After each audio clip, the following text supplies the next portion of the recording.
ما هو مش هينفع تفضلوا ماسكين التليفونات دي كده ليل ونهار. التليفونات دي هتأثر على ذكائكم وهتجيب لكم تخلف عقلي.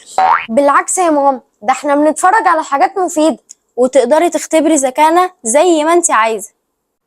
طب انا هلعب معاكم لعبة حلوة.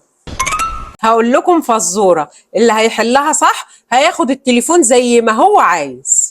طبعا موافقين. بس كل واحد فيكم هيبقى لوحده عشان اشوف تفكير كل واحد فيكم عامل ازاي. قوم انت بقى يا احمد ادخل جوه، بس اوعى تسمع احنا بنقول ايه.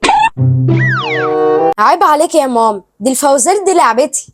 بصي بقى يا ستي، الفزورة بتقول: ابن امك وابن ابيك وليس باختك وليس باخيك، فمن يكون؟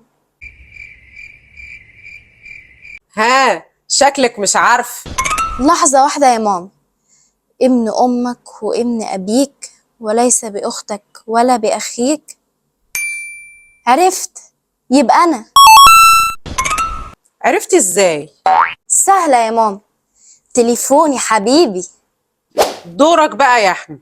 الفزورة بتقول: ابن امك وابن ابيك وليس باختك ولا باخيك، فمن يكون؟ سهلة جدا طبعا، قلتلك الفوازير دي لعبتي. طب قول، هي ايه الاجابة؟ الإجابة هي ليلي. ليلي؟ بقول لك ليس باختك وليس باخيك. غلط، مش هي دي الاجابة. طب اشمعنى ليلي لسه قايلة نفس الإجابة دلوقتي واديتيها التليفون؟ انت متأكد انك ما كنتش بتسمعنا وانت جوه؟ ده كان بالصدفة يعني. بالصدفة؟ عليا النعمة ما هتشوف التليفون لغاية ما يبقى عندك 80 سنة.